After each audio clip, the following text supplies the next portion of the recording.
उद्धव जी कौन है? महाभागवत। उद्धव जी महाभागवत है। उद्धव को याद भगवान करते हैं। उद्धव सुबह उठते ही स्नान ध्यान जैसे ही कर लेता है, उद्धव पूजा में नहीं बैठता, द्वार खटखटा रहा है, खोलो। उद्धव कहता रुक जाओ, केश काट रहा हूं। अरे जल्दी खोलो। उद्धव केश आदि काट करके अपने वस्त्र आदि पहन के जैसे द्वार खोलता है, भगवान कहते हैं हम आ गए, चलो प्रणाम करो। उद्धव प्रणाम करता है। आपने इतना श्रम क्यों किया? अरे हमको याद आ रही थी, जब से नहा धो के उठे तब से सोच रहे थे अब जाएं उद्धव के पास, अब जाएं उद्धव के पास। नहा लिया होगा, तैयार हो लिया होगा, अब तो बैठ गया होगा आसन पर, अब जब करेगा तो मैं आ गया। चलो उद्धव। सोचिए, कोई शालिग्राम जी की पूजा करता है, कोई नारायण जी की मूर्ति की पूजा करता है, कोई कलशों का स्थापन करके पूजन करता है, कोई अक्षत में देव को विराजमान करता है, पर एकमात्र उद्धव हैं जिनके पास स्वयं ठाकुर जी जाते हैं और जाके कहते हैं चलो अब हमारा ध्यान करो। ध्यान हो गया, अब थोड़ी देर जप करो, लाओ चलो चरण धो लो हमारे। स्नान तो हमने कर लिया, पंचामृत स्नान हमारा नहीं, चरणों का कर लो। चलो अब चरणों में चंदन लगा दो। भगवान स्वयं बोलते हैं उद्धव को, उद्धव चरणों में चंदन लगा दो, लाओ माला पहना दो। माला पहना देते हैं। अब चलो आशीर्वाद ले लो, आशीर्वाद ले लो, आरती करो हमारी, चलो आरती कर लो, भोग लगाओ, नैवेद्य रखो।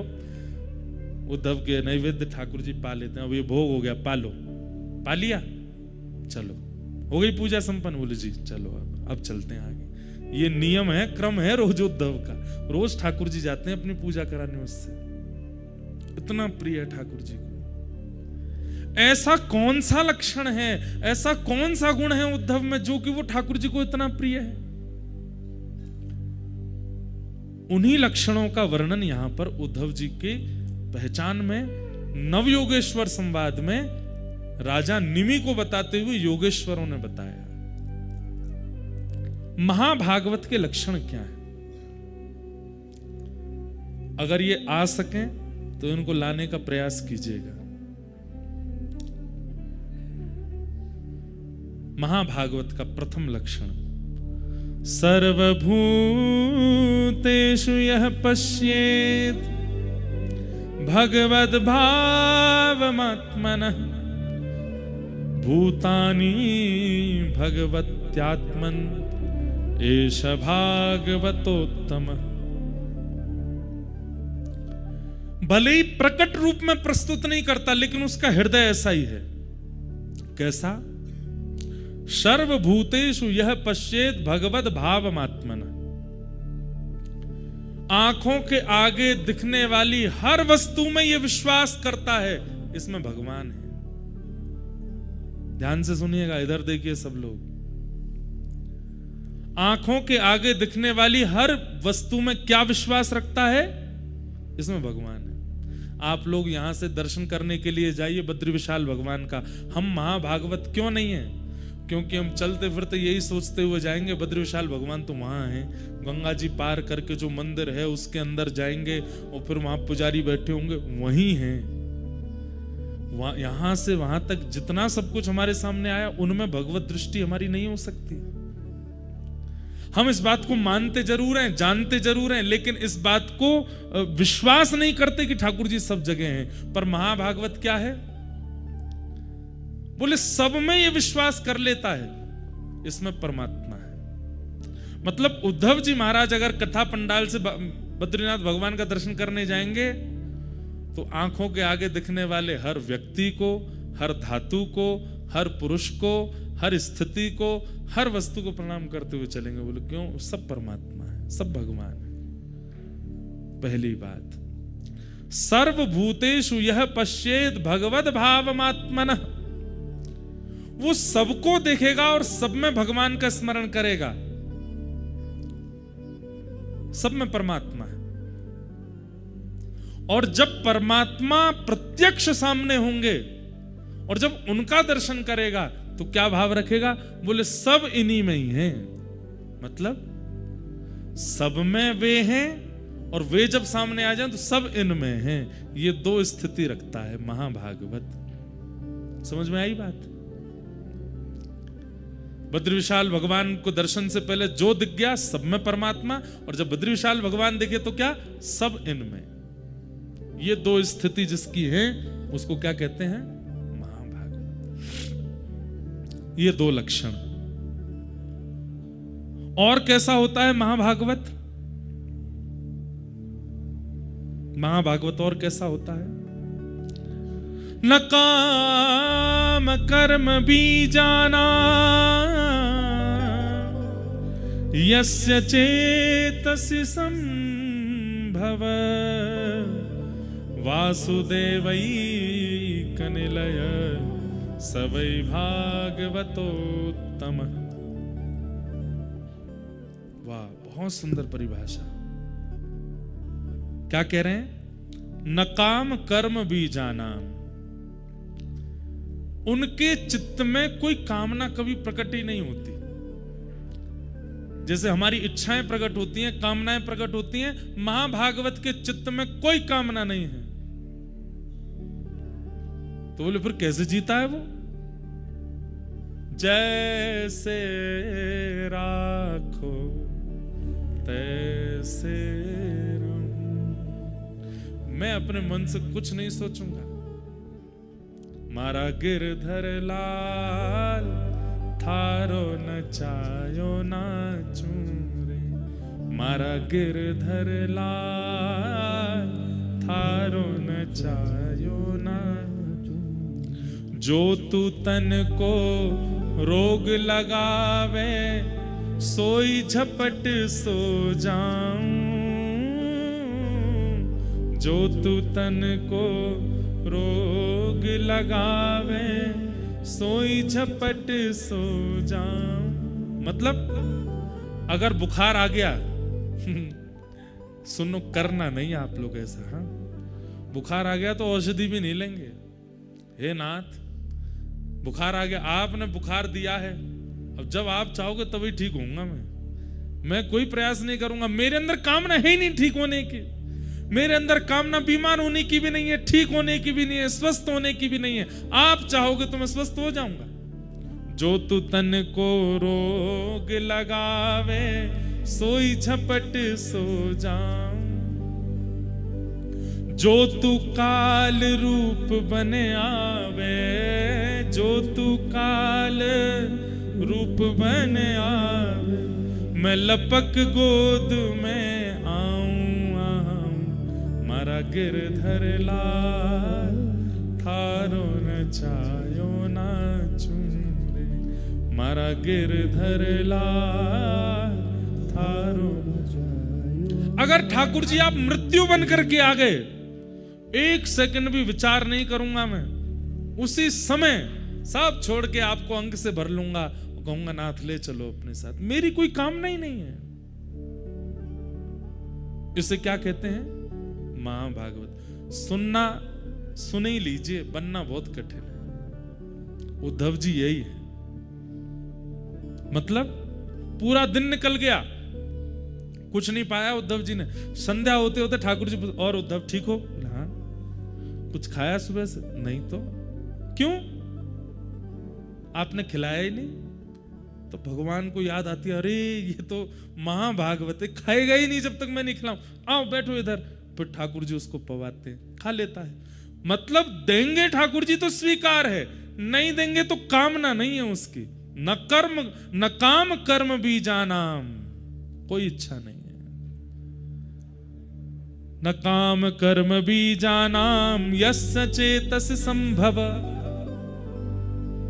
जो आप चाहोगे वो होगा। और वासुदेवैक निलय स वै भागवतोत्तम। अपने तन को क्या मानते हैं? वासुदेवैक निलय, मतलब भगवान का निलय। निलय का मतलब क्या होता है? घर। अपने शरीर को अपना नहीं मानते, अपने शरीर को भगवान का घर मानते हैं। ये ठाकुर जी का घर है। सुबह सुबह उठेंगे भी तो इसी भाव से उठेंगे, ओहो मंगला हो रही, आंख खुल गई, कपाट खुल गए। भीतर कौन है? ठाकुर जी हैं। उनकी शुद्धता पवित्रता, उनकी सेवा मुझको करनी है, तो हाथों से वही क्रिया कर रहे हैं जिससे भीतर के ठाकुर जी की सेवा हो। चरणों से वही क्रिया कर रहे हैं जिससे भीतर के ठाकुर जी की सेवा हो, नेत्रों से वही देख रहे हैं जिससे भीतर के ठाकुर जी को सुख मिले, मुख से वही ग्रहण कर रहे हैं जिससे भीतर के ठाकुर जी को सुख मिले, और कुछ भी ऐसी क्रिया नहीं जिसमें अपने सुख का विचार। मतलब अब बद्री विशाल भगवान है, आपको अगर निज सेवा मिल जाए तो आप तो सुख, ठाकुर जी को सुख मिले उसके लिए क्या कर दूं, घी का दिया जलाओ, ठाकुर जी को सोने का छत्र चढ़ाओ, ठाकुर जी को ऐसी पोशाक लगाओ, ठाकुर जी को ऐसा भोग लगाओ, उनके सुख का विचार करके आप सारी सेवा करोगे। ऐसे ही अपने चित्त में ठाकुर जी का भाव रख के, अपने चित्त में ठाकुर जी का विचार करके कि ये ठाकुर जी का घर है, इसमें ठाकुर जी विराजमान है। एक बहुत साल पहले एक पद बनाया था, बहुत कम गाया कथाओं में। तन तो मंदिर है, मन है वृंदावन, तन तो मंदिर है, मन है वृंदावन। ये तन क्या है? बोले तन तो मंदिर है, और इस तन में जो मन है वो मन वृंदावन है। तन तो मंदिर है, मन है वृंदावन, मन के वृंदावन में बसे हैं श्री राधा रमन, मन के वृंदावन में बसे हैं श्री राधा। वासना को छोड़ तू भक्ति पथ पे चल, वासना को छोड़ तू भक्ति पथ पे चल, वासना में क्यों फंसे आरती सजल, वासना मिटे नहीं आत्मा मरे नहीं, तन का हो निधन, मन के वृंदावन में बसेंगे श्री राधा रमन। तन तो मंदिर है, मन है वृंदावन, मन के वृंदावन में बसे हैं श्री राधा रमन। ये उत्तम भागवत की भावना है। तन तो मंदिर है, और इस तन में मन क्या है? बोले मन है वृंदावन, और मन के वृंदावन में कौन बसे हैं? बोले श्री राधा रमण। जिस दिन इस बात को केवल बोलेंगे नहीं, सोचेंगे नहीं, विश्वास कर लेंगे, इस तन से ऐसी कोई क्रिया हो ही नहीं सकती जिससे पाप लगे। हम इस तन से पाप करते तब हैं जब इसको अपना मानते हैं और इस पर अपना अधिकार रखते हैं, परंतु ये तन ठाकुर जी का है और इसमें आवास ठाकुर जी का है, ये भावना करके जब इस तन से क्रियाएं की जाती हैं कोई पाप नहीं होता। हाँ। तो महाभागवत का दूसरा लक्षण क्या है? न काम कर्म भी जाना। हम आपसे फिर कह रहे हैं ये कथा दोबारा नहीं होगी, सुन लीजिए, और ये कथा और कहीं होगी भी नहीं, बद्रीनाथ में ही हो सकती है। न काम कर्म भी जाना यस्य चेतसि संभव। अपने चित्त में कोई कामना नहीं है, अपनी कोई इच्छा नहीं है। प्रहलाद जी महाराज को हिरण्यकश्यप कहते हैं जाओ इसको पर्वत से फेंक दो, तो प्रहलाद जी महाराज की इसमें सफाई नहीं देते। प्रहलाद जी की पिताजी मेरे साथ ऐसा क्यों कर रहे हो, मैंने क्या अपराध किया, क्या गलत किया? नहीं, पिता ने कह दिया पर्वत से फेंकना है, तो प्रहलाद जी पहले ही तैयार हो गए, ले चलिए पर्वत पे फेंक दीजिए मुझे। होलिका दहन के लिए चिता पे बैठाना, पहले ही बैठ गए प्रहलाद जी। बस इतना बोले पिताजी मैं तो ठीक है मुझे बैठा दीजिए, पर बुआ को मत बैठाओ आप। क्यों? मैं तो बच जाऊंगा, ये नहीं बचेंगी। प्रहलाद जी की अपनी कोई इच्छा नहीं है, वो सब ठाकुर जी पर अर्पित करके रहते हैं। ये महाभागवत का लक्षण। मीराबाई अपनी इच्छा से नहीं। मैं अभी मीरा चरित्र कह रहा था चंडीगढ़ में, तो वहां पर भी मैंने एक भाव प्रस्तुत किया कि मीराबाई ने मेवाड़ का त्याग तब तक नहीं किया जब तक गोस्वामी तुलसीदास जी की आज्ञा नहीं हो गई। गोस्वामी जी ने जब आज्ञा की, तजियता ही कोटि वैर सम यद्यपि परम स्नेही जाके ही न राम वै देही, तब उन्होंने राम जी की ही आज्ञा मानी कि राम जी आज्ञा कर रहे हैं, छोड़ के चली गई। अपनी इच्छा से कुछ नहीं किया। अपनी स्वेच्छा अगर मीराबाई ने कभी प्रकट की तो वो करी कब? अपने अंतिम दिन, जो मीराबाई का अंतिम दिन था पृथ्वी पर, बस उस दिन मीराबाई ने अपनी इच्छा प्रकट की। प्रीतम ज्यों जानो सुध लीजो, मीरा के प्रभु गिरधर नागर मिल बिछुरन मत दीजो। बस ये इच्छा प्रकट करती है मीराबाई कि अब नाथ मिल गए हो, अब मुझसे बिछड़ो मत। बस इसके अलावा कोई इच्छा मीराबाई ने भी कभी प्रकट नहीं की। महाभागवत है ही वो जो इच्छाओं में रहता ही ना हो। तो महाभागवत का दूसरा लक्षण क्या है? कि वो कोई इच्छा नहीं प्रकट करता। तीसरा लक्षण क्या है? वो शरीर को भगवान का ही घर मानता है। इस शरीर में ठाकुर जी विराजमान हैं, तो इस शरीर से वही क्रिया हो जो मंदिर की होती है, और कोई क्रिया इस शरीर से नहीं। महाभागवत का चौथा लक्षण क्या है? न यस्य, ये हम किसके लक्षण बता रहे हैं? महाभागवत। महाभागवत कौन है? कौन है? उद्धव जी। द्वादश महाभागवतम 12 हैं, 12 में से एक उद्धव जी। उनका लक्षण क्या है? न यस्य जन्म कर्माभ्याम न वर्णाश्रम जातिभिः सज्जतेऽस्मिन् अहं भावो देहे वै सहरे प्रिय। बहुत सुंदर। न यस्य जन्म कर्माभ्याम न वर्णाश्रम जातिभिः, ना तो वे कभी अपने जन्म की शिकायत या फिर जन्म का अभिमान करते हैं। छोटे कुल में जन्मे तो इस बात का उनको कोई कष्ट नहीं होता, उच्च कुल में जन्मे तो इसका अभिमान नहीं होता। न वर्णाश्रम जाति भी, ना वो किसी वर्ण को मानते हैं ना किसी जाति को मानते हैं। वो एक रस रहते हैं। सर्वम खलु इदम ब्रह्म, सब में ठाकुर जी हैं। हरिराम व्यास, हरिराम व्यास जी नाम सुना है? जुगल किशोर को लाड़ लड़ायो, नवल कुंज ही अमाहि, कुंजन कुंजन की रज धारे, हरि व्यास युगल यश गाय। वृंदावन प्यारो वृंदा, श्री वृंदावन। वही हरिराम व्यास। उन हरिराम व्यास जी के चरित्र में आता है,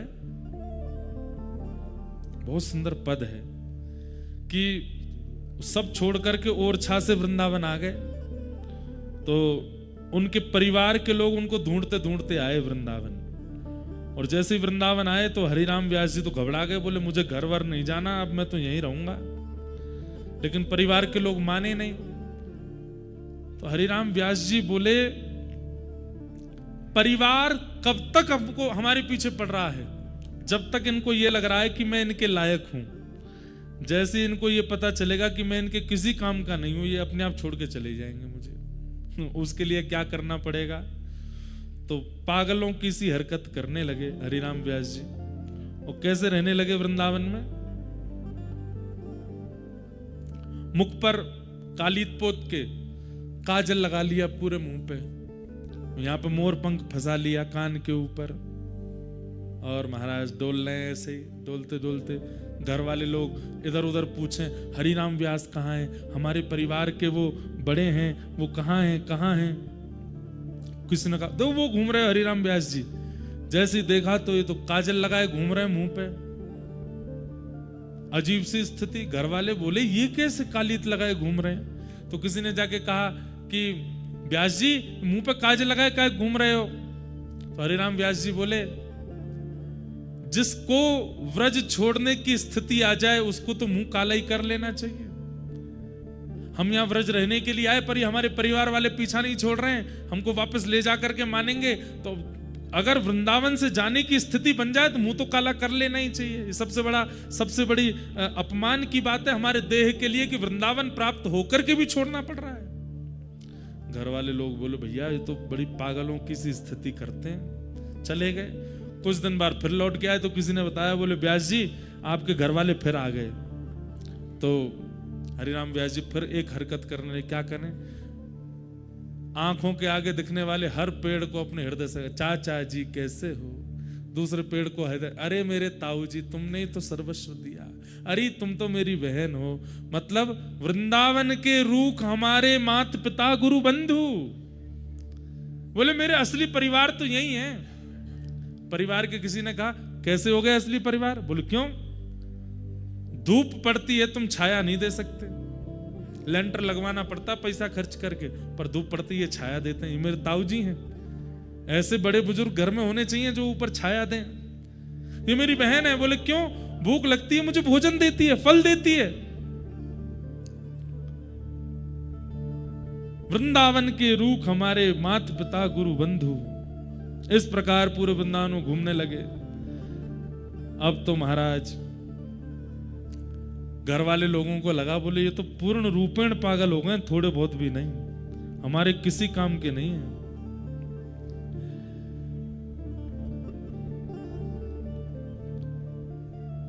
एक दिन हरिराम व्यास जी ने देखा कि घर के सब लोग पीछे पड़े हैं, तो हरिराम व्यास जी दौड़ते दौड़ते गए, बिहारी जी के मंदिर गए, पुजारी जी से कहा हमको प्रसादी दे दो। पुजारी जी बोले प्रसादी तो बट गई, अब तो बची नहीं।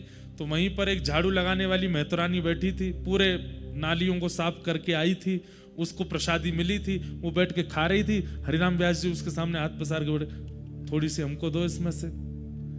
तो मेहतरानी बोली, व्यास जी थोड़ा दूर बैठिए, हमसे लोग छुपते तक नहीं है और आप हमारी थाली में से प्रसाद मांग रहे हो। अरे आप हरिराम व्यास हैं, पूरे भारत के विद्वानों पर दिग्विजय प्राप्त कर चुके हैं, आप मुझसे कैसे मांग सकते हैं? मेरे हाथ का छिवा आप कैसे खा सकते हैं?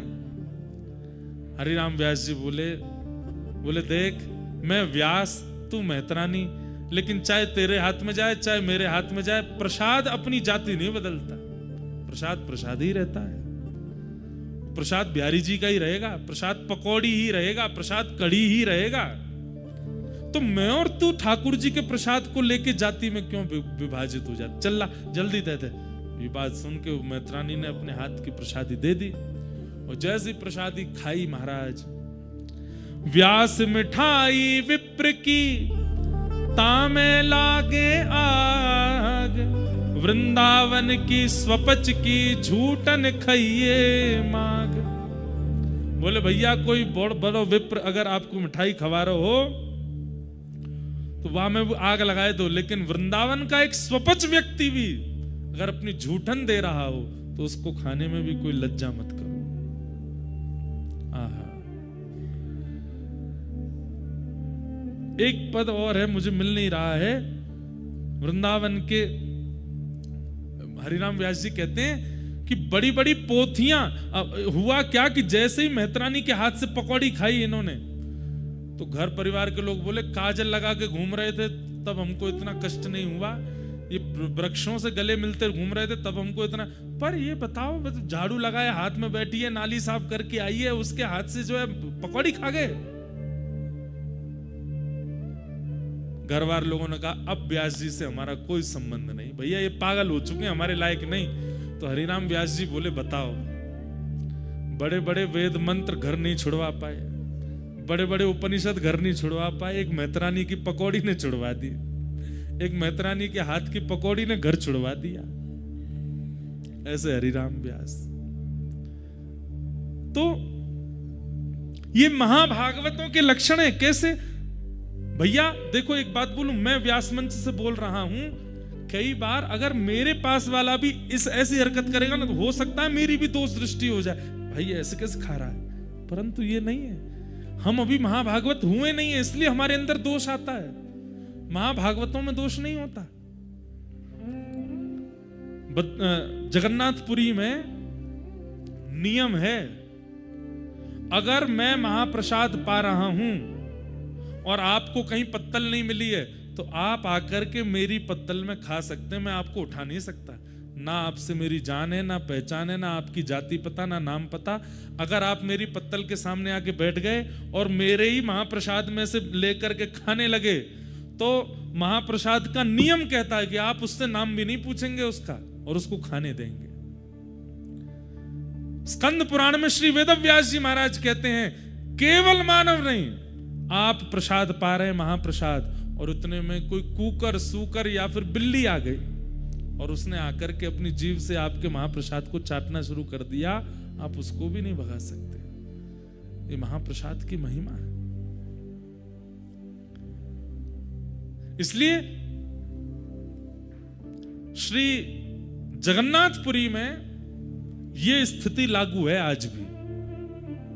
हम तो वहां कभी एक पत्तल में अकेले बैठ के पाते नहीं, हम तो सब अपने ब्राह्मण देवता सब लोग बैठते हैं, आसपास बैठ जाएंगे। कभी इसके में से दाल उठा के पा ली, इसके में से चावल पा लिए, कुछ ज्यादा पड़ जाता है, पेट भर गया, खब नहीं रहा, तो एक को बैठा, भाई तुम बैठो तुम पाओ। और वहां ये नियम है, वो महाप्रसाद अपवित्र नहीं होगा, क्योंकि वहां का महाप्रसाद भी महाभागवत है।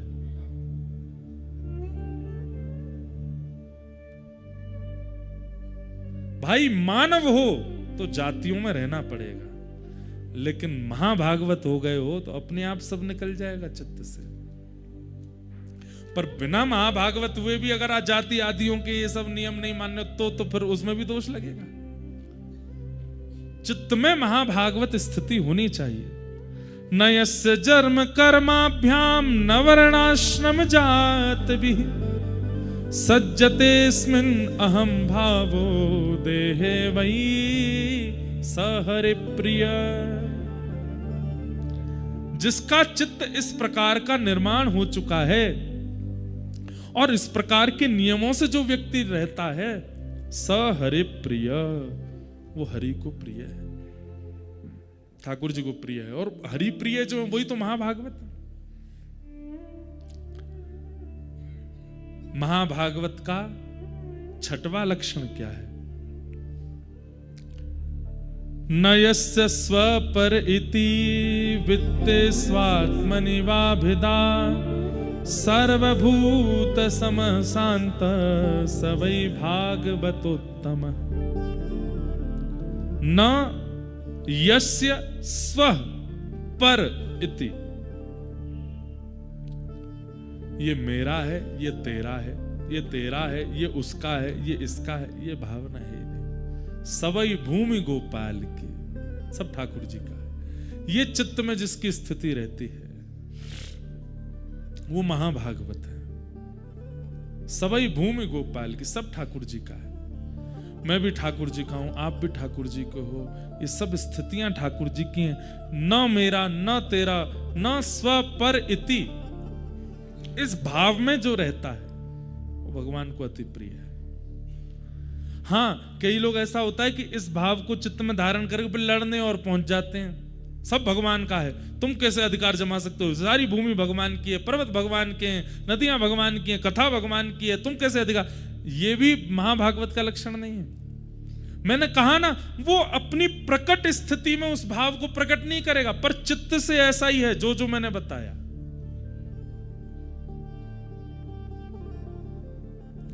न स्व पर इति,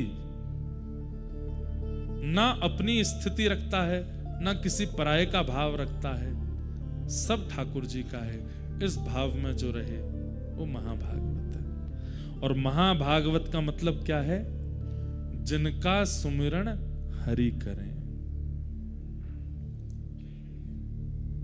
एक कथा हो रही थी और उसमें एक संत प्रवर हुए हमारे राष्ट्र में, उनका नाम था मामा श्री प्रयाग दास जी।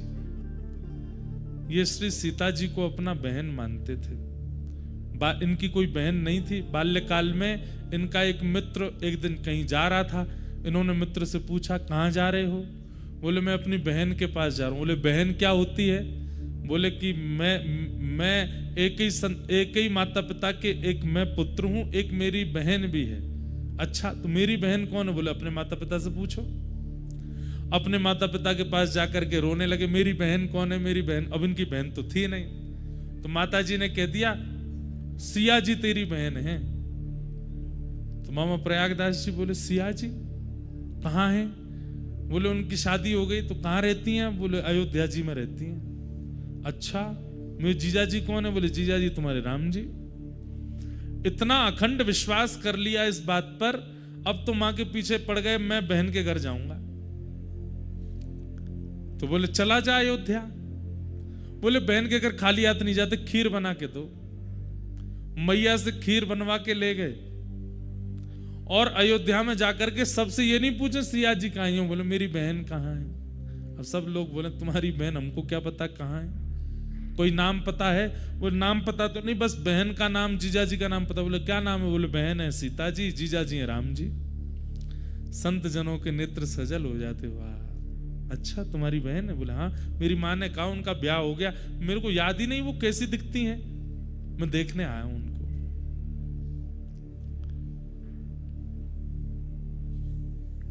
संतों ने कहा यह अयोध्या है, यहां तुम्हारे जीजा जी और बहन जी विचरण करते रहते हैं, किसी वृक्ष के नीचे बैठ जाओ, आएंगे तुमसे मिलने। बस उनको ढूंढते रहना, उनकी आस में बैठे रहना, आएंगे इसी मार्ग से। मामा प्रयागदास जी बोले कब तक प्रतीक्षा कर? ओ मुझे कैसे पता चलेगा कि मेरी बहन है, मैंने तो कभी देखा नहीं। बोले अरे तुम्हारी बहन छोटे मोटे घर में नहीं भी आई है, रघुकुल कमल दिवाकर एक छत्र सम्राट महाराज दशरथ के पुत्र हैं श्री राघव जी, तुम्हारे जीजा जी। जब वे निकलती हैं तो आगे सैनिक, पीछे सैनिक, इधर सखियां उधर सखियां, और मध्य में एक श्वेत हाथी, उस श्वेत हाथी के ऊपर स्वर्ण का एक सिंहासन, उस स्वर्ण सिंहासन पर अनंत मणियां जड़ी होंगी, ऊपर चमर लगा होगा, ऊपर सुंदर छत्र लगा होगा, उस पर आगे जीजाजी बैठे होंगे, पीछे घूंघट करके तुम्हारी बहन बैठी होंगी, और उनका रूप लावण्य ऐसा होगा कि देख करके मन होगा कि मोतियों से, चंद्रमा से इनकी नजर उतार दूं, समझ जाना तुम्हारी बहन है। मामा प्रयागदास जी बैठ गए, प्रतीक्षा कर रहे हैं कहीं से श्वेत हाथी आएगा। करते करते एक दिन व्यतीत हो गया, नहीं आई सिया जी। तो प्रयागदास जी रोने लगे, कैसी बहन हो आप? दुनिया के भाई जब अपनी बहन के यहाँ जाते हैं तो बहन पलकें बिछा करके भैया का स्वागत करती है, और मैं यहाँ पूरी दिन निकल गया और मेरी बहन पूछने तक नहीं आई कि भैया तुम भूखे हो। माँ ने खीर बना के भेजी, खीर भी ठंडी हो गई, कैसी बहन हो आप? करके जैसे ही रोने लगे, इतने में देखा नगाड़े बजने लगे, बड़ी बड़ी बाजे बजने लगे, सैनिक सब ढोल नगाड़े बजाते हुए आ रहे हैं, सावधान कर रहे हैं सबको। इतने में ही असंख्य हाथी और सुंदर सुंदर हाथियों पर चमड़ उड़ाए जा रहे हैं, 2 हाथी आगे 2 हाथी पीछे, और बीच में एक श्वेत हाथी, और उस श्वेत हाथी के ऊपर सुंदर स्वर्ण का सिंहासन, और आगे रघुकुल कमल दिवाकर श्री राघव जी मंद मंद नेत्रों से इधर उधर देखते हुए, और पीछे घूंघट करे श्री सिया जी बैठी। अब तो मामा प्रयागदास जी चिल्लाने लगे, बहन जी रुक जाओ, जीजा जी ने रुक जाओ, अरे मैं आपका साला आया हूं। राम जी ने तुरंत महावत से कहा रोको, अभी की सत्य घटना। हाथी को नीचे बैठाओ। नीचे बैठा है, सिया जी उतर करके आई, और उतर करके आकर के देखा, नेत्र सजल हो गए सिया जी के, लिपट गए मामा प्रयागदास जी। बहन जी आपने मेरी सुध नहीं ली, मैंने पहली बार देखा आपको, माँ ने बताया आप बहुत सुंदर हैं, और देखिए ना आप सुंदर ही हो। सिया जी ने खीर पाई, खूब सुंदर लड्डू पवाए, और उसके बाद जब जब उनकी इच्छा होती तब तब सीता जी ने कह दिया जब इच्छा करोगे बस याद कर लेना, हम दोनों आ जाएंगे। जब जब उन्होंने इच्छा प्रकट की तब तब आकर के राम जी ने उनको दर्शन दिया। तो एक बार की बात, कथा सुन रहे थे, तो कथा में व्यास जी ने वन गमन का प्रसंग सुना दिया। उन्होंने वो पहली बार ही सुना था, वनगमन में उन्होंने जब बताया कि कैकेयी महारानी ने जाकर के दशरथ जी से 2 वरदान मांगे और एक वरदान में कहा कि भरत को राज्य गद्दी, दूसरे में कहा राम को वनवास, ये सुनते ही प्रयागदास जी रोने लगे। नहीं मेरे जीजा जी वन में नहीं जाएंगे। लेकिन व्यास जी तो सुनाते जाए, चुपचाप बेचारे सुनते गए। और जैसे ही प्रसंग आया कि सीता जी के पास गए और सिया जी से जाके कहा कि तुम यहीं रह करके पूरे कुल की रक्षा करना, सेवा करना। और सीता जी कहने लगी नहीं नहीं मैं तो आपके संग चलूंगी।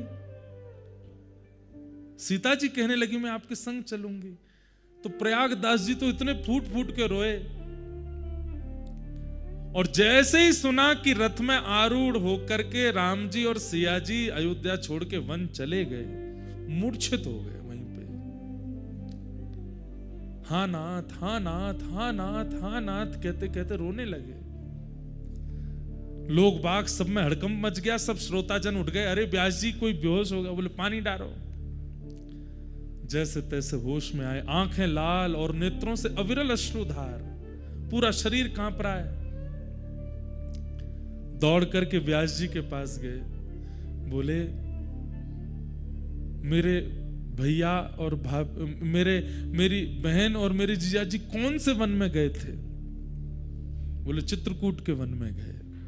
उसी समय दौड़ करके अपने घर गए और घर जाकर के, सुनिएगा, घर जाकर के खटिया ली, खटिया के साथ रजाई ली। बोले कि जंगल में सोते होंगे, उनको ओढ़ने को नहीं मिलता होगा, लेटने के लिए खटिया नहीं मिलती होगी। खटिया ली, रजाई ली, अचार का डिब्बा लिया, खाते होंगे क्या मिलता होगा उनको। बढ़िया सुंदर सुंदर सामग्री जो जो वन में होनी चाहिए एक व्यक्ति की जरूरत के लिए सब इकट्ठी कर ली। और खटिया के ऊपर डाल करके सारा सामान पूरा धर के, कपड़े लत्ता आदि, वस्त्र शॉल आदि, बहन के लिए सुंदर पादुका, जीजा जी के लिए सुंदर पादुका, सब सामग्री लेकर के और सिर पर धारण करके चल दिए चित्रकूट। और रोते जा रहे रास्ते पर। चित्रकूट के वन में पहुंच गए और वन में जाकर के सब रख दिया। और उनको तो वरदान था कि जब स्मरण करोगे आ जाएंगे।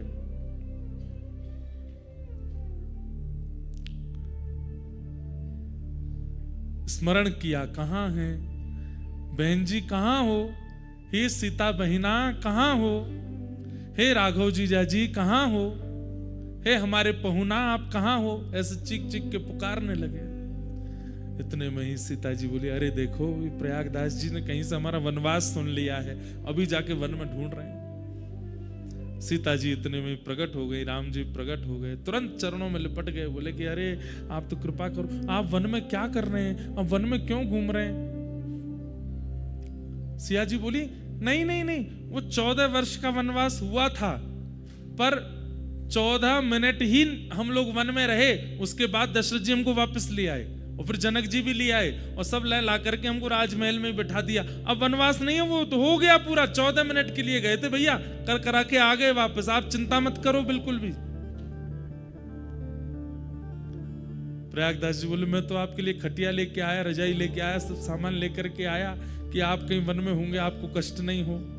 वो नहीं नहीं, हमारा तो वनवास पूरा हो गया, अब आप प्रेम से खटिया लाए हो, इस पर पड़ जाओ, प्रेम से आनंद करो, कोई चिंता की बात नहीं है, हम राजभवन में सुख ले रही हैं। बस ये सुनते ही प्रयागदास जी नाचने लगे। बोले मेरी बहन सुख में है ना, कोई कष्ट तो नहीं। राम जी को बोले बिल्कुल कष्ट नहीं देना इनको। राम जी बोले बिल्कुल नहीं देंगे, चिंता मत करो। महाराज एक पेड़ के नीचे खटिया बिछा ली। उसी दिन जब ये सुन लिया कि सिया जी सुखी हैं, उस दिन के बाद अपनी अंतिम श्वास तक प्रयागदास जी ने भजन ही नहीं किया, पड़े रहते बस। कोई आगे कहता भजन कर लो, बोले क्या करना, हमारी बहन सुखी है, अब क्यों भजन करना। बहन को कष्ट होता, किसी प्रकार की कोई पीड़ा होती तो उसके लिए भजन करते। हमारी बहन तो आके बता के गई बहुत प्रसन्न है, वो तो कनक भवन में विराजती हैं, आनंद से रहती हैं। पेड़ के नीचे खाट बिछी है, खाट के नीचे सरवा, प्रयागदास अलमस्ता सोवे, राम लला को सरवा। हम तो अलमस्त आनंद ले रहे हैं, यहाँ पे सुख ले रहे हैं, हमको कुछ करने की आवश्यकता नहीं। ये महाभागवत है। हम यहाँ आपको कितना व्रज से ठाकुर जी छोड़ के चले गए, कितनी कथा सुना देते, कुछ होता है? कुछ नहीं होता। यशोदा मैया व्याकुल हो गई, लाला मत जावे, हमें छोड़ के मत जावे। हम लोग सुन के रो जाएंगे, इससे ज्यादा कुछ नहीं होगा। पर प्रयागदास जी तो व्याकुल हो गए। ये स्थिति किसकी हो सकती है? ये महाभागवत की हो सकती है। और महाभागवत कौन? जो हरि को स्मरण करे, नहीं, जिसका सुमिरन हरि करे वो महाभागवत। और उनकी स्थिति क्या बताई गई यहां पर?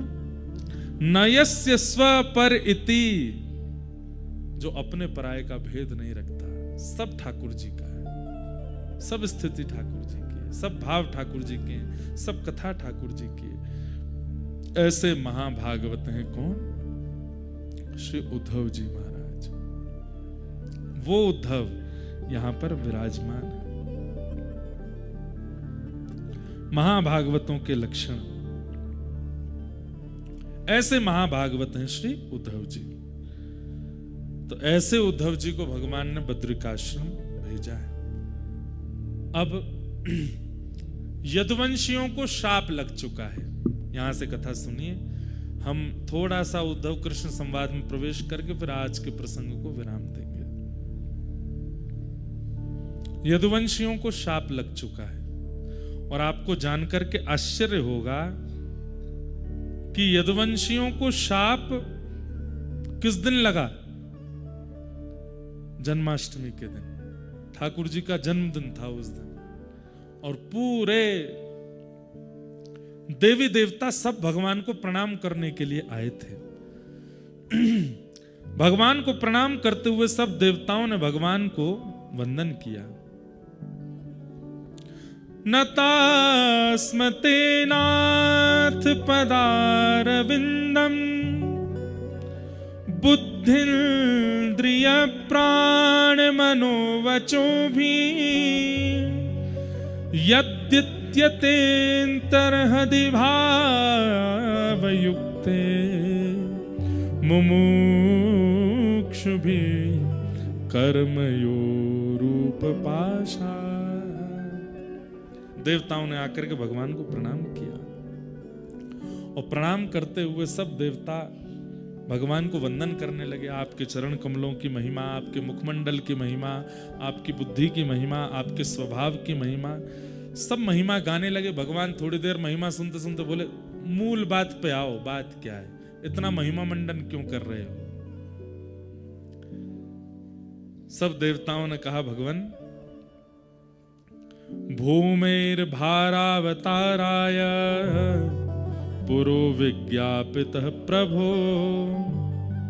हे नाथ, आप जिस कारण से अवतार धारण किए थे वो काम आपका पूरा हो गया।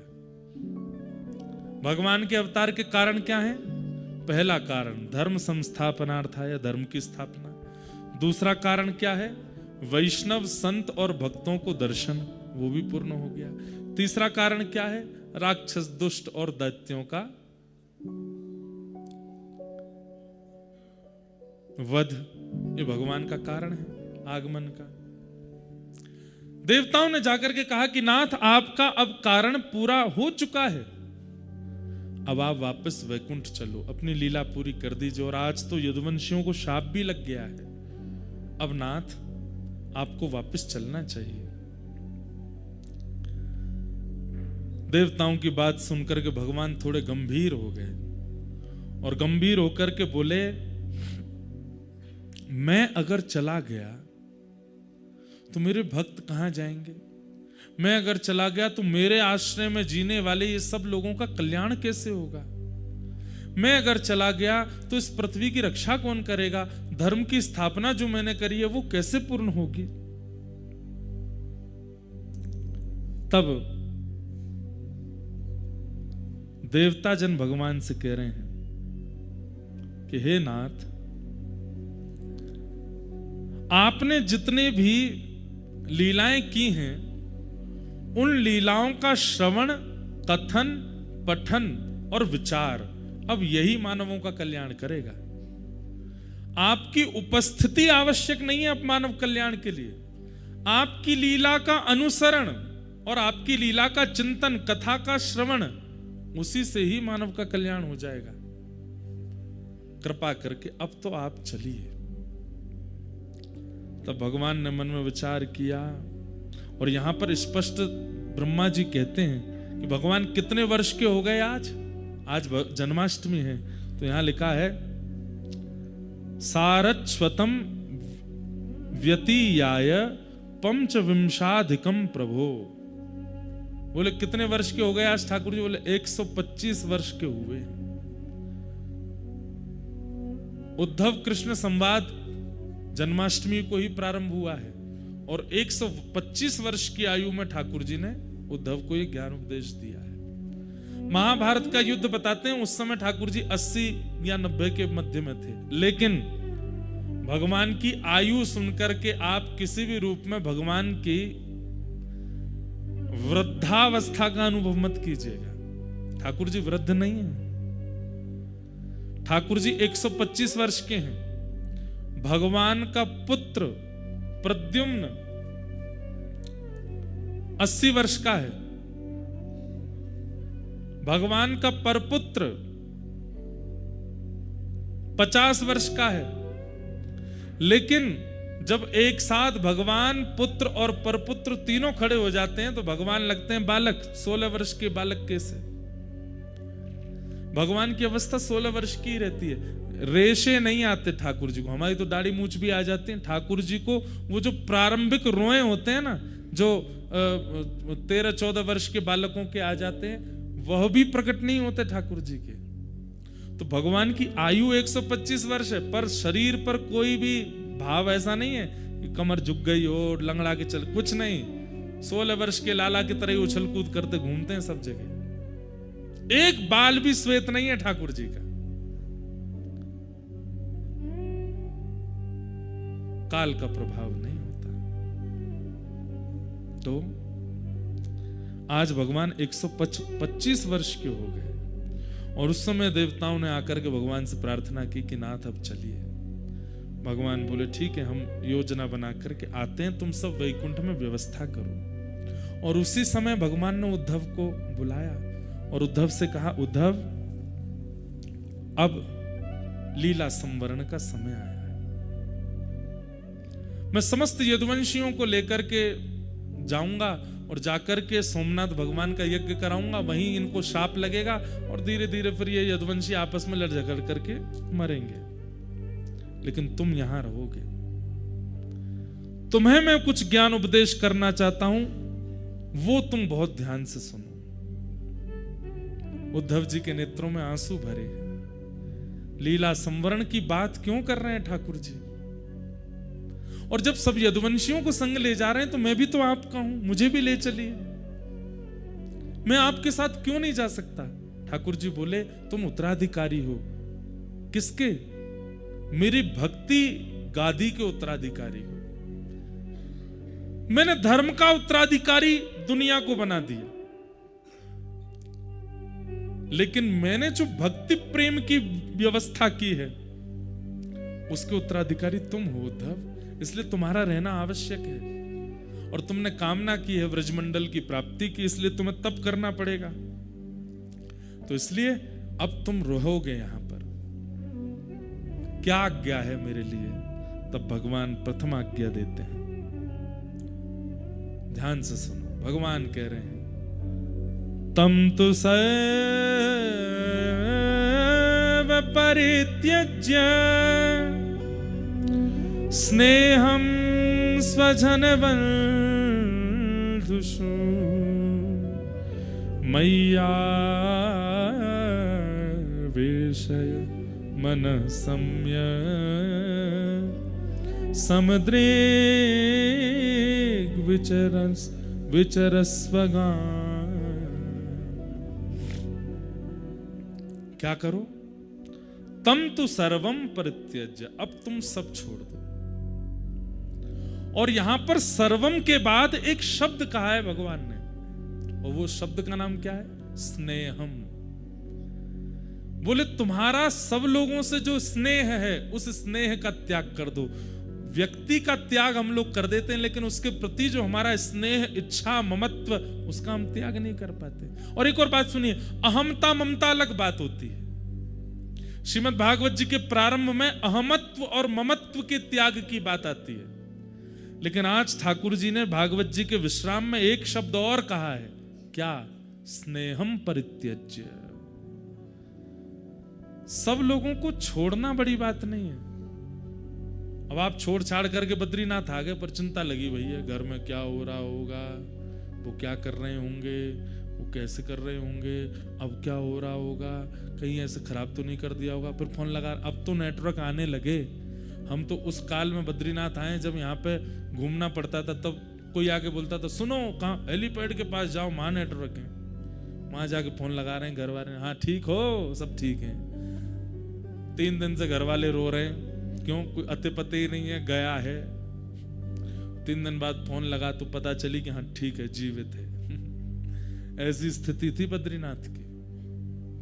गीजर नहीं होते थे कमरों में, तप्त कुंड की बाल्टी आती थी 15 रुपए में, और वो बाल्टी जब तक कमरे पे आती तब तक ठंडा ही हो जाता था। बच्चे कुछ जितना वो गर्म होता था उसी से ही नहाना पड़ता था। कई बार तो बेचारे कोई स्नान करने के लिए गए, उनको पता चली कि तप्त कुंड का पानी, और सोचा गर्म ही होगा, मग्गा डाल के जैसे ही डाला भीतर से ही चीख निकली महाराज। वो सब स्थिति भी देखी है। चाय बनी, बन के कमरे में आई है, तब तक तो वो शरबत हो चुकी है। ऐसा बद्रीनाथ भी रहा है। गीजर नहीं होते थे, फोन के नेटवर्क नहीं होते, इंटरनेट तो चलता ही नहीं था। 2022 तक भी नहीं चलता था इंटरनेट। अब तो सब सुविधाएं हो गई यहां पे। पर हम सब छोड़ के आ जाते हैं, पर हमारा स्नेह नहीं छूटता। ठाकुर जी कहते हैं उद्धव, अब तुम स्नेह का त्याग करो। स्वजन वंदिषु, तुम्हारे जितने भी स्वजन हैं, जितने भी बंधुजन हैं, जितने भी प्रियजन हैं, इन सब से अब तुम स्नेह का परित्याग कर दो। क्योंकि जब तक ये स्नेह इस चित्त में रहेगा, भले शरीर से तुमने किसी का भी त्याग कर दिया हो, मेरी प्राप्ति नहीं हो पाएगी। क्योंकि मेरी प्राप्ति देह से नहीं, स्नेह से ही होती है, और वो स्नेह अभी भी तुम्हारा उनमें है, तो मैं कैसे मिलूंगा? इसलिए तुम स्नेह का परित्याग करो। स्नेह कैसा होता है? चिंतन के रूप में होता है। भले ही जीव शरीर से सामने नहीं है, भले ही जीव वार्ता से सामने नहीं है, भले ही उस जीव की चर्चा भी हमारे आसपास नहीं हो रही, पर हमारे चिंतन में उसका ध्यान बना हुआ है। कैसा है, क्या, यही चिंतन, इसको स्नेह कहते हैं। और जब तक ये स्नेह का त्याग नहीं होगा, तब तक भक्ति मार्ग में तुम उपलब्धियों के रूप में अपने हृदय की स्वच्छता कर लोगे, बुद्धि की स्वच्छता कर लोगे, अपने विवेक की प्राप्ति कर लोगे, पर मेरी प्राप्ति नहीं हो पाएगी जब तक स्नेह नहीं जाएगा। समझ रहे हैं बात को? इस भक्ति मार्ग में आगे चल के बहुत उपलब्धियां मिल जाएंगी आपको। आप विवेकी हो जाओगे, आपको आपत्ति विपत्तियों की पीड़ा आनी बंद हो जाएगी, आप सबसे परा होते चले जाओगे। बिल्कुल एक मठ मंदिरों में रहने वाले तपस्वी की भांति आपकी स्थिति हो जाएगी, लेकिन कृष्ण दर्शन नहीं होंगे। क्यों? क्योंकि स्नेह अभी चित्त में है दूसरे के प्रति। ठाकुर जी कहते हैं उद्धव, क्यों 1000 वर्ष लग जाते हैं तप करने के बाद मेरे दर्शन में? किसी को 1000 वर्ष, किसी को 500 वर्ष, किसी को 100 वर्ष, इतना समय क्यों लगता है? बोले इन अवधियों में तप कितना कर रहा है ये नहीं देखता मैं ये देखता हूं तप से स्नेह कितना खत्म कर रहा है दूसरों से। और जैसे ही वो स्नेह शून्य होगा और मेरे दर्शन की लालसा उसके चित्त में प्रकट होगी, मैं प्रकट हो जाऊंगा। उद्धव बोला योगेश, यहां से अब उद्धव कृष्ण संवाद प्रारंभ हो चुका है। बस प्रथम भाव कह के हम आज की कथा को विराम करेंगे। उद्धव जी महाराज कह रहे हैं भगवान ने आज्ञा करी है कि स्नेह का परित्याग करो। और किससे? स्वजन बंधुषु, अपनों से और बंधुजनों से। और अब यहां उद्धव कह रहे हैं योगेश योग विन्यास योगात्मन योग संभव निश्रेयसाय में प्रोक्त त्याग संन्यास लक्षण त्यागोयम दुष्करो भूमल कामानां विषयात्मभी सुतरां त्वयि सर्वात्मन् भक्तैर्ति मे मति। हे नाथ, योगेशः योग विन्यासः योगात्मा योग संभव। हे योगियों के अधीश्वर, मुझे सन्यास के लक्षण बताइए। आपने कह तो दिया कि स्नेह का परित्याग कर दो, पर यह बहुत कठिन है। त्यागोयम दुष्करो भूमन, त्याग करना बहुत कठिन है संसारी जीव के लिए। भूमन कामानाम विषयात्म भी, इतनी विषय हमारे चिंतन में चलते रहते हैं, उनका त्याग कैसे करें? कहीं ना कहीं किसी ना किसी रूप से उसका चिंतन बन ही जाएगा। कैसे त्याग होगा नाथ? कृपा करके एक सन्यास लक्षण मुझे बताइए, मैं कैसे कर सकता हूं? और आपने जो मुझे आज्ञा की है कि स्नेह का परित्याग करो, आपने ये नहीं कहा कि स्वजनों का त्याग कर दो। आप कह रहे हो स्नेह का मतलब स्वजनों के बीच में रहना पड़ेगा। बोले हाँ।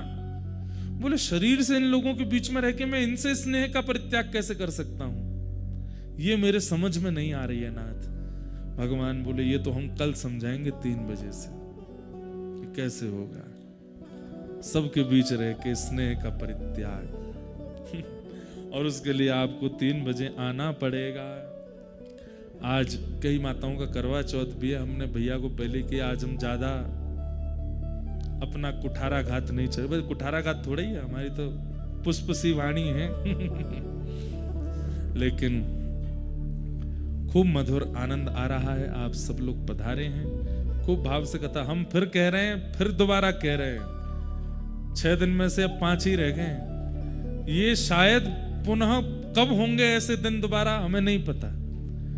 इतने आराम से आप सब लोग बैठे हो, ज्यादा बहुत संख्या नहीं है, बाहर खूब कड़ाके की ठंड पड़ रही है, बद्र विशाल भगवान का आश्रय है और इतना सुंदर प्रसंग है। और एक बात हम फिर कहते हैं, आसक्ति का विषय नहीं है, मैं सत्य बोल रहा हूं। इन 6 दिनों में आपके अंदर बहुत हद तक त्याग आ जाएगा। और दूर दराज अपने घरों में बैठ के देखने वाले लोग, हो सकता है कि आप सबको घर छोड़ के जाने की इच्छा प्रकट होने लग जाए, परंतु यहां पर भगवान ने पहले ही कह दिया है, देह से मत करो। देह से करना बहुत आसान होता है, चित्त से करो। देह से बद्रीनाथ आना बहुत आसान है, देह से तप करना बहुत आसान है, देह से पेड़ पे उल्टा लटक करके भजन कर लेना ये भी कर लेंगे लोग। देह से अरे कहां तक, एक आदमी हमारे सामने गंगा जी में नहा रहा था, अलकनंदा जी में, उसको देख के हमें कुकड़ी हो गई। मैंने कहा यार ये कैसे नहा रहा है? परंतु देह से सब कुछ करना संभव है, मन से नहीं होती चीजें। और वो मन से कैसे होंगी वो भगवान यहां बताएंगे। इसलिए स्वामी श्री हरदास जी की स्थिति सुनी है, मीराबाई की स्थिति सुनी है, सब भक्तों की स्थिति सुनी है, पर उस स्थिति की प्राप्ति कैसे हो वो भगवान यहां बताएंगे। उस भावना को आप लोग ध्यान से सुनिएगा। आज के मधुर भाव को यहीं विराम देते हैं। कल 3 बजे से कथा प्रारंभ होगी। आप सब लोग और देखिए, हमारे मन के ऊपर है, हमको जितना आनंद सुख मिलेगा हम उतनी देर कहेंगे। जितना लगेगा कि देखो ये सामान्य कथा होती तो हम 4 घंटा भी सुना में, परंतु ये अब ऐसी गरिष्ठ कथा हो रही है कि आपको पचाना पड़ेगा। और पचाने के लिए उतना ही दिया जाएगा जितना आप पचा सको। जो नहीं पचा पाओगे उतनी ज्यादा भावनाएं हम यहाँ नहीं कहेंगे।